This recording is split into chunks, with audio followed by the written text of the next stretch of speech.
J'ai dans mes mains un essai dont le titre est « La science-fiction et l'inquiétant mythe extraterrestre ». C'est un livre qui est publié par les éditions Garpan, qui est aussi un groupe d'investigation ufologique. C'est samedi, le 10 décembre 2016, à 14 h, dans une station métro, que le livre m'a été remis en main propre par Jean-François Primo. C'était suivi d'une conversation de tout et de rien qui a duré environ 1 heure. Ça finit par aboutir à un dossier que j'avais presque oublié qui concerne une ligne téléphonique qui était sous écoute.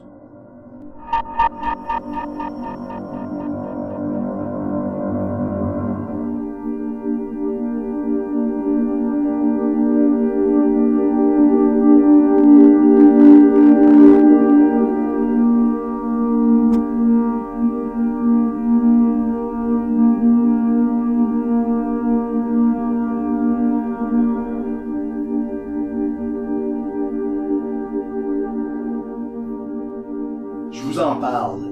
Ça se situe environ en 1995. Un voisin m'a informé que l'hebdomadaire Voir, qui est un journal culturel qui était publié environ tous les semaines, puis qui avait à sa tête Richard Martineau, avait écrit quelques lignes sur un groupe ufologique qui se nomme SOS OVNI. Le groupe en question avait un site ou une page Franco-Média à laquelle on pouvait accéder par un numéro de téléphone de la région 514, donc la région de Montréal. Bon, je commence par préciser qu'en 1995, l'Internet n'était pas dans les foyers. Ça a commencé pas longtemps après. À l'époque, c'était Franco-Média. Franco-Média, c'était quelque chose de très rudimentaire, l'ancêtre de l'Internet, où on avait pratiquement pas de films, pas de musique, pas de photos, d'images. Il y avait très peu d'animation. Puis c'était un écran noir, souvent avec du texte, un peu comme un blog, un commentaire, une réponse, un commentaire, un échange, des caractères alphanumériques. Donc, le numéro de téléphone en question me permettait d'arriver sur une page de blog très rudimentaire, comme je vous dis, qui était l'ancêtre de l'Internet.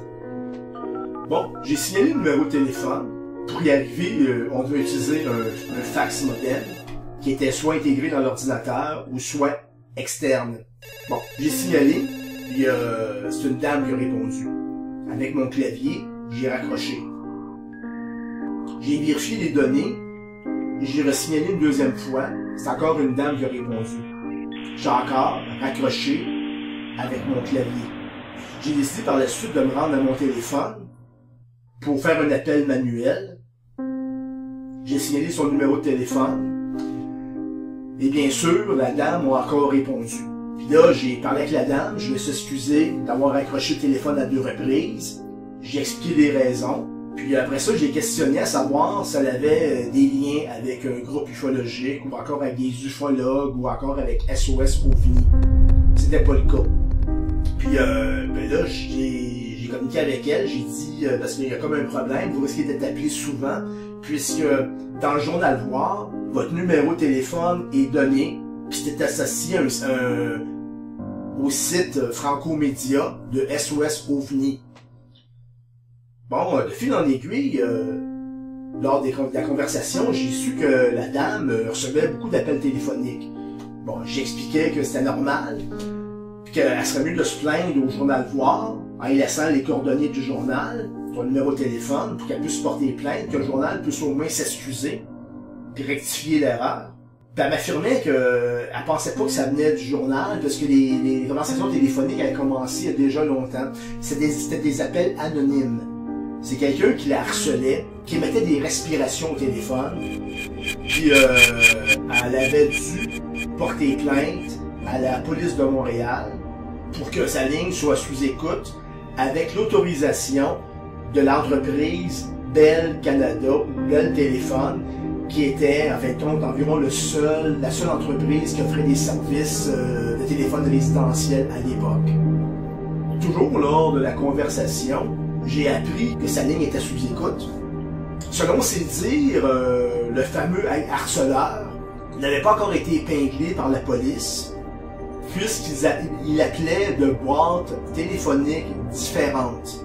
C'est quelqu'un, si vous avez mieux, qui était assez intelligent pour prévoir le coup, pour se dire, on se fera pas pincer. En appelant de cabines téléphoniques différentes, ça devient difficile de d'épingler la personne.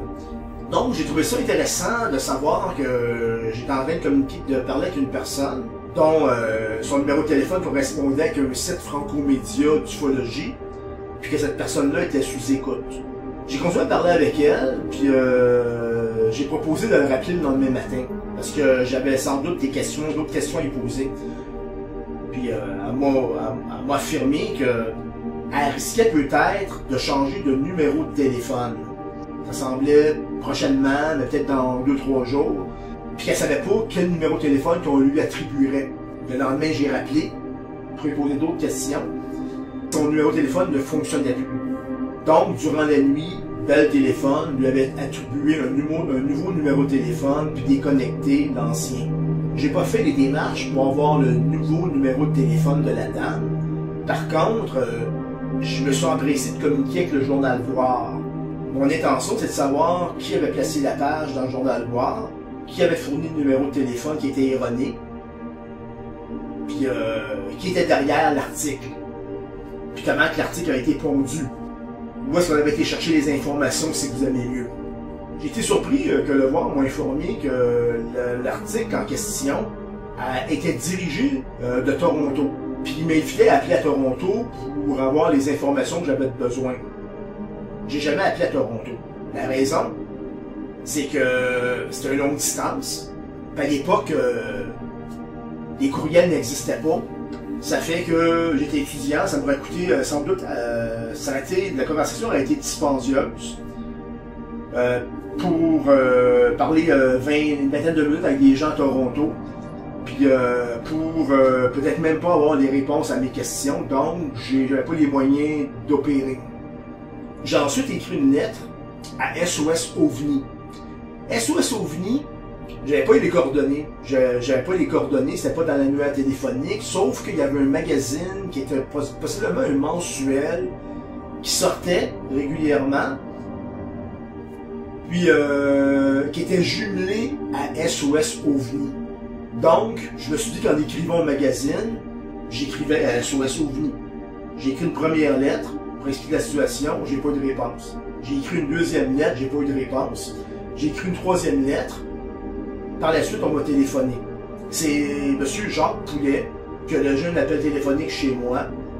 Il n'était pas au courant du contenu des lettres, mais il a fallu que je représente le dossier pour lui poser des questions à savoir qui était derrière l'attribution du numéro de téléphone dans le Journal Voir, qui était associé à SOS OVNI, puis qui en fin de compte était une ligne sous écoute. Puis je crois que M. Poulet a dit la vérité, il n'était aucunement question d'une demande de SOS OVNI. L'article avait été fait, si vous aimez mieux, sans son autorisation, sans qu'il ait été concerné, peu importe. On parle de quelques lignes dans le journal, hein. C'est pas un article au complet, c'est quelques lignes dans le journal Voir.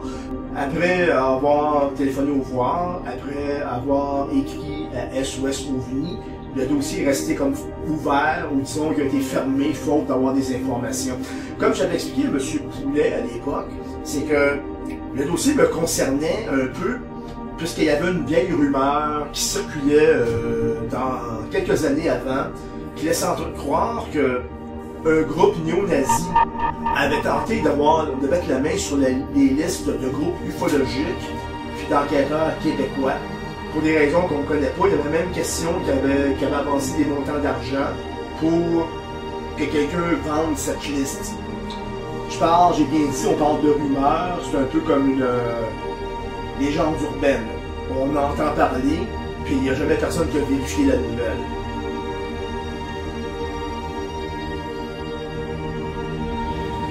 Merci beaucoup.